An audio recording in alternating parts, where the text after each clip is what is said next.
도무지 끝을 알 수가 없습니다. 코로나19 확산세가 잦아들었나 싶더니 확진자 수가 또 폭증하고 있습니다. 이번 집단 감염의 발원지가 이커머스 업체 물류센터라는 점도 우려를 키우고 있습니다. 우리 경제에서 그나마 선방하고 있던 업계가 타격의 시작점이라는 점이 역설적이기까지 합니다. 하느니 기준금리를 인하하고 정부는 지원 기업을 늘려가며 유동성을 지원하고 있지만 지금 상황에서는 어느 정도나 효과가 있을지도 장담할 수 없습니다. 전문가와 함께 한국 경제를 진단해보는 시간 갖겠습니다. 서지용 상명대학교 경영학부 교수 나왔습니다. 교수님 안녕하십니까? 안녕하세요. 네, 먼저 한국은행 이야기부터 좀 해보겠습니다. 어제 기준금리가 또 내려왔습니다. 그런데 이 인하 결정이 나오기 직전까지도 동결할 거다, 인하할 거다 이 시장의 의견이 꽤나 팽팽했는데 인하 결정 좀 어떻게 보셨습니까? 일단 예상하기 상당히 어려웠습니다. 예. 3월 중순에 0.5%포인트 빅컷을 했기 때문에 과연 지금 상황에서 또 이제 금리 인하할지 상당히 반신반의하는 분들도 많았고 예상도 빗나갔는데요. 예. 결과적으로는 이제 금통위원들 3명 중에서 2명이 참여해가지고 의결이 이제 반영된 결과 0.25%포인트 낮춰져 가지고요. 결국 미국하고 이제 대내 금리 차가 이제 0.2%포인트로 이제 축소됐습니다. 예. 근데 이제 한국은행 같은 경우 최근에 이제 뭐 대외 수출도 안 되고 있고 그다음 미국이나 EU의 어떤 경기 하강 이런 압력이 강해지고 있고요. 또 그다음에 이제 물가 수준도 상당히 낮죠. 올해 이제 한국은행이 예상한 물가 상승률이 0.3%로 예상하고 있는데 예. 그러다 보니까 이제 결과적으로 이러한 두 가지 요인이 이제 금리를 더 추가적으로 인하하는 배경이 됐다 이렇게 설명을 하고 있습니다. 그럼에도 불구하고 이제 환율이 상승할 가능성이 높아졌죠. 예. 특히 최근에 이제 3월달 경상수지 흑자에서 4월에 수출이 안 되면서 경상수지 적자로 될 가능성이 있기 때문에 상대적으로 이제 원화 가치가 떨어질 가능성이 있고요. 또 더군다나 최근에 미중 무역 갈등 때문에 위안화가 이제 7위안을 넘어서는 포치 현상이 나타나고 있거든요. 예. 그러다 보면 결과적으로 위안화하고 원화하고 동조 현상이 이제 심화되고 있는 상황에서 원화의 이제 원달러 환율의 상승 압력이 높아진다고 봤을 때 당분간 원달러 환율이 상승할 거에 대비하는 좀 조치가 필요하지 않을까 생각됩니다. 그렇군요. 자, 그리고 환은이 경제성장률 전망치도 내놨는데 마이너스 전망을 했습니다. 이게 11년 만에 마이너스라고 하는데 마이너스 0.2%로 뭐 다른 민간기관이나 IMF 같은 것보다 그 폭은 다소 좁기는 했거든요. 그러면 이 한은의 이번 전망이 좀 현실성 있는 전망이라고 보십니까? 일단은 11년 만에 이제 정부 유관기관에서 역성장하는 전망을 내놨던 건 상당히 이례적입니다. 예. 그럼에도 불구하고 이제 올해 마이너스 0.2% 비교적 낙관적이라는 전망들이 많아요. 네. 외국계 이제 전망기관 같은 경우 이제 IMF나 이제 뭐 S&P 같은 경우 각각 마이너스 1% 이상씩 역성장하는 걸로 전망하고 있거든요. 네. 그런 관점에서 보면은 마이너스 0.2는 조금 너무 좀 낙관적인 그런 전망이 아니냐 이런 얘기도 있지만 결론적으로 보게 되면 어쨌든 지금 코로나 백신이 뭐 하반기에 이제 개발이 돼가지고 광범위하게 사용될 가능성을 배제할 수 없기 때문에 어쨌든 한은의 전망이 뭐 틀렸다고 얘기는 할 수 없습니다. 그래서 그럼에도 불구하고 어쨌든 마이너스 0.2% 역성장한다는 거에 대비해서 뭐 수출이라든지 지금 내수가 상당히 이제 위축되어 있는 상황이거든요. 예. 그런 것들이 이제 활성화하는 게 관건이 될 것 같습니다.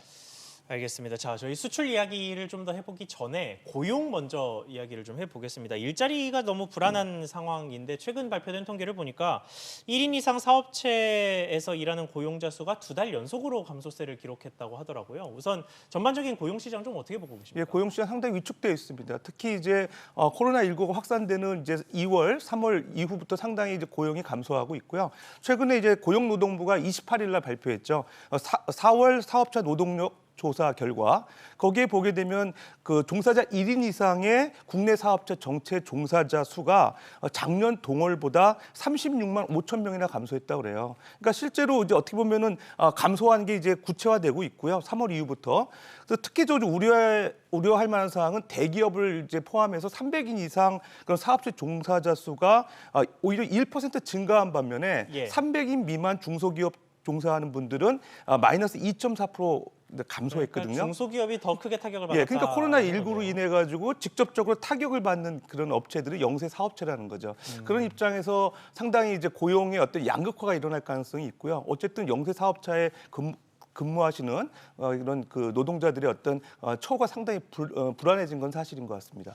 그렇군요. 자, 그리고 이런 고용 일자리 상황과 관련되는 거는 결국 임금 소득이고 그게 또 다시 소비로 이어지고 뭐 이런 식으로 이제 타격이 연쇄적으로 이어지는 건데 직장인의 임금이 줄었다는 통계도 있습니다. 예, 휴업이나 뭐 휴직 이런 것들이 이제 상당히 이제 빈번해지면서 임금이 이제 줄었다고 합니다. 임금이 이제 준 거는 사실은 2011년 통계 이제 발표한 이후 처음이라고 해요. 그러니까 고용노동부가 사실 임금 조사를 또 4월 기준으로 했는데 거기 보게 되면 실질 임금 같은 경우는 마이너스 1.2% 감소했죠.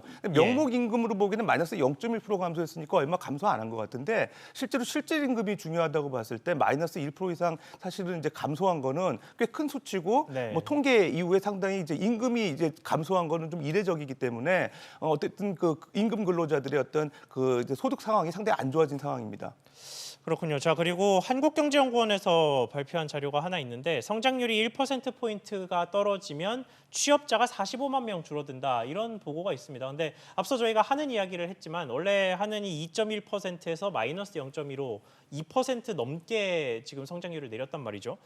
그러면 단순 계산해도 90만 명의 취업자가 감소한다는 얘기인데 이게 코로나19가 장기화가 될수록 전망이 더 어두워지는 것 아닙니까? 맞습니다. 이제 한국경제연구원 이제 정경련 산하에 있는 연구원인데 실제로 이제 그 코로나19가 고용에 미치는 영향 그 관련 보고서를 뭐 적절한 시기에 내놨는데요. 예. 내용 한번 보게 되면은 일단 그 성장률이 1%포인트 이제 하락할 경우에 임금 근로자 같은 경우는 32만 2천 명 감소하고요. 예. 고용주나 자영업까지 포함하게 되면 45만 1천 명 정도가 줄어든다고 합니다. 서비스업 감소폭이 굉장히 크네요. 서비스업 지금 감소폭이 이제 그림에도 나오는데 31만 6,800명. 그러니까 제조업하고 다르게 이제 어떤 제조 기반이 취약하다는 측면에서 이제 즉시 해고가 가능하다는 그 업종 특색인 것 같습니다. 예. 어쨌든 그 가장 큰 타격을 받는 게 이제 서비스업이고요. 또 이제 주목해 볼 만한 거는 경기 침체 시에 실업률 상승폭이 경기 상승 시의 실업률 하락폭에 비해서 2배 이상 크다는 거예요. 네. 그러니까 지금같이 이제 경기 침체, 코로나19 때문에 경기가 침체되는 상황이 더 우려할 만한 상황이라는 거죠.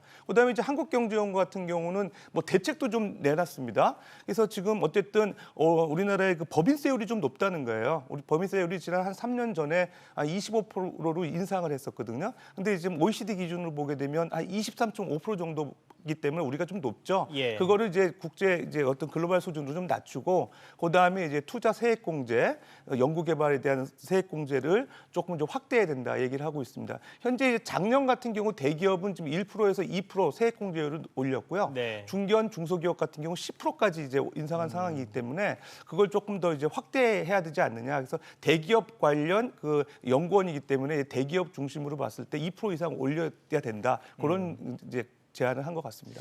그렇군요. 자, 정부 대책 관련해서 이야기를 좀 더 해보죠. 이게 한국판 뉴딜 이게 몇 주 전에 참 유명했던 단어였죠. 정부에서 직접적으로 공식적으로 꺼내든 단어였는데 그래서 뭐 공공 일자리를 대폭 늘리겠다, 뭐 직접 만드는 일자리만 50만 개 이상을 하겠다, 기타 등등 대책들이 나오기는 했는데.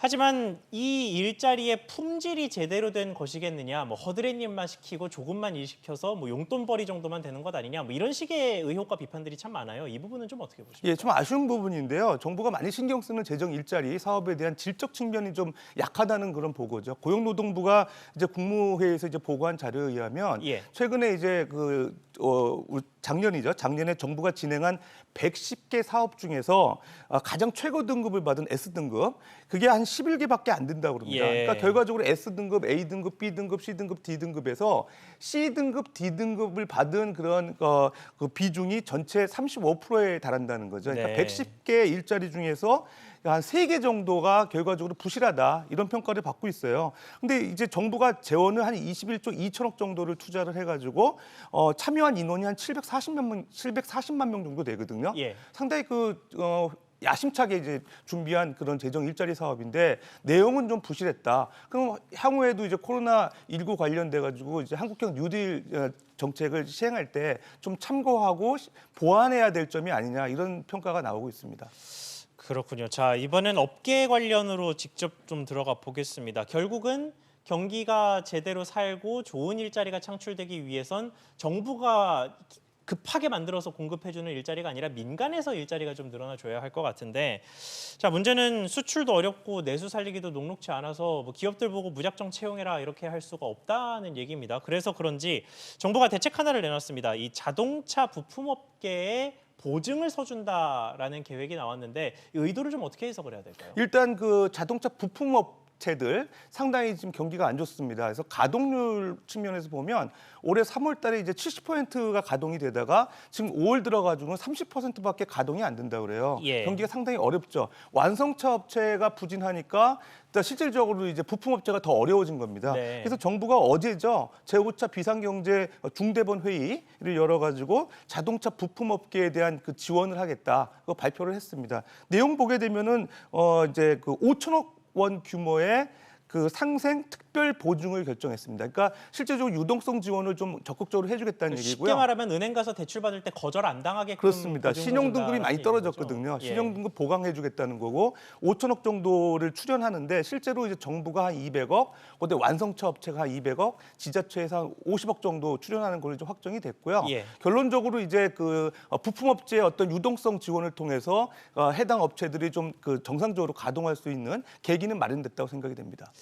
그렇군요. 자, 그리고 선박 관련해서도 좀 특이한 모습이 있는데요. 수출 증가세를 최근에 좀 보였어요. 그래서 이게 선박은 코로나19에도 업황이 괜찮은 것 아니냐 뭐 이런 식의 이야기가 나왔지만 알고 보니까 과거에 수주를 받았던 물량이 이제 와서 이 수출이 이루어지면서 통계가 많이 잡힌 거고 지금 주문이 들어오는 게 없기 때문에 좀 문제다라는 식의 지적이 나오면서 정부가 이제 선박을 또 사주겠다 이런 식으로 이야기를 했거든요. 이 부분은 좀 어떻게 평가하십니까? 예, 뭐 적절한 대책이라고 생각합니다. 어제 이제 아까 중대본 회의에서 또 결정된 내용인데요. 예. 그 조선업종 같은 경우는 이례적으로 올해 이제 1분기에 수출 실적이 괜찮았어요. 네. 근데 이제 아까 말씀하셨다시피 그게 이제 과거 수주 실적이다 이런 얘기가 있으면서 그러면은 향후에 수주가 없는데 일감이 줄어드는 거 아니냐는 우려가 있었죠. 예. 정부가 거기에 이제 포인트 잘 맞춰가지고 얘기를 했습니다. 결과적으로 좀 보게 되면 글로벌 그 사업 발주가 전년 대비 한 60% 감소한 상황이고요. 네. 우리나라 같은 경우만 보더라도 한 71% 정도 수주가 줄어들었어요. 그런 상황에서 이제 일감 줄어드는 건 불가피한 상황이죠. 특히 대형 조선소보다는 중형 조선소의 입장이 더 어려운 상황이죠. 그런 상황에서 정부가 한 세 가지 대책 내놨는데요. 예. 첫 번째는 이제 8조 원 정도 규모의 제작 금융을 지원한다고 합니다. 그러니까 실제로 이제 그 조선소 같은 경우는 이제 선수금이나 어떤 그 자금을 확보를 해야지만 이제 배를 제작할 수 있거든요. 예. 그런 거에 필요한 이제 제작 금융 차원에서 8조 원 정도 지원하고요. 그다음에 이제 선수금 환급 보증이라는 게 있습니다. 예. 리펀드 개런티라 그래가지고 일단 그 발주하는 회사로부터 선수금을 받아서 이제 그 배를 만들어내는데 선수금을 이제 받기 위해서는 이제 금융기관에서 보증을 서줘야 돼요. 그러니까 예를 들어서 그 조선소가 이제 중간에 이제 망하거나 이렇게 예. 폐업했을 경우가 있기 때문에 발주하는 회사들이 선수금 큰 규모를 잘 지원을 안 하려고 하거든요. 예. 그럴 때 금융기관 지원 서주는 게 최근에 많이 줄어들고 있습니다. 금융기관들 같은 경우 이런 그 지급 보증을 서주게 되면 은행들 이제 건전성 기준 BIS 비율이 이제 떨어지게 돼요. 그래서 그런 것 때문에 좀 기피하는 경향이 있어서 정부가 이 발급 규모를 유지해 주려고 노력을 하는 거. 이게 두 번째 대책이고 마지막으로는 이제 특별 고용 지원 업종 지정이 올해 6월까지인데요. 12월까지를 연장하기로 했습니다. 지원을 좀 더 해주겠다라는 그래서 얘기네요. 이제 특별 고용 지원에 대한 업종으로서 조선 업종이 기간 산업이라 판단하기 때문에 예. 올 연말까지 지원을 이제 유지하겠다 이런 정책을 발표했습니다. 그렇군요. 자, 그리고 소비자 심리 지수가 이번 달에 조금 올랐습니다. 이게 그 전까지 계속 몇 개월 동안 하락세였는데 아무래도 긴급재난지원금이 좀 영향을 미쳤던 것 같은데요. 자, 그래서 그런지 정부가 이 6월 말부터는 대한민국 동행 세일이라는 거를 시행하겠다고 해요. 뭐 온라인에서 40%까지 깎아줄 수 있다. 뭐 이런 식으로 이야기를 했는데 사실 좀 그 생각이 나는 게 정부가 직접 개최하지는 않지만 코리아 세일 페스타라고 해서 하반기마다 열리는 이런 유사한 할인 행사가 있죠. 매년 속빈 강정이라고 좀 비판을 받고 있는 상황인데 이번 행사가 좀 잘 될 거라고 보십니까? 예, 이게 어떻게 보면은 이제 이벤트성 소비 촉진 행사죠. 예. 뭐 정부가 여러 가지 궁여지책을 내놓는 것 같습니다. 특히 이제 그 대한민국 동행 세일 같은 경우는 2,000개의 기업하고 자영업 소상공인들이 참여한다고 합니다. 예. 주요 내용을 보게 되면 여러 가지 이제 할인 행사도 하고요. 그 다음에 이제 뭐 할인 쿠폰도 발행해가지고 소비 촉진을 이렇게 도모하려고 이렇게 추진하는 행사인데요. 어쨌든 상당히 이제 정부가 야심차게 내놓은 행사긴 합니다.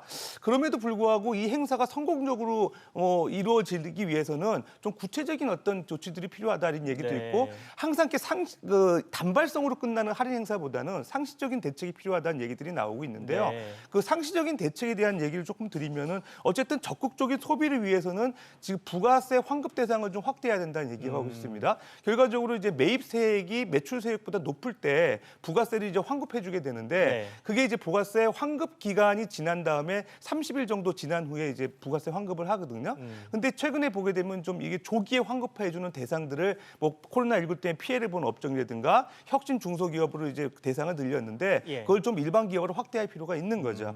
그다음에 이제 현금 영수증이나 카드 이제 소득공제율 같은 경우가 지금 80%까지 상당히 올라와 있긴 한데 이게 7월 달까지 임시 기간이 설정돼 있어요. 예. 그러다 보니까 이것도 뭐 최소한 연말까지는 좀 기간 연장해야 되지 않느냐. 이런 상시적인 조치가 이제 병행이 될 때 이런 이벤트성 할인 행사도 좀 빛을 발하지 않을까 생각이 됩니다. 그렇군요. 알겠습니다. 오늘 말씀 여기까지만 듣겠습니다. 지금까지 서지용 상명대학교 경영학부 교수와 이야기 나눠봤습니다. 교수님 오늘 말씀 감사합니다. 예, 감사합니다.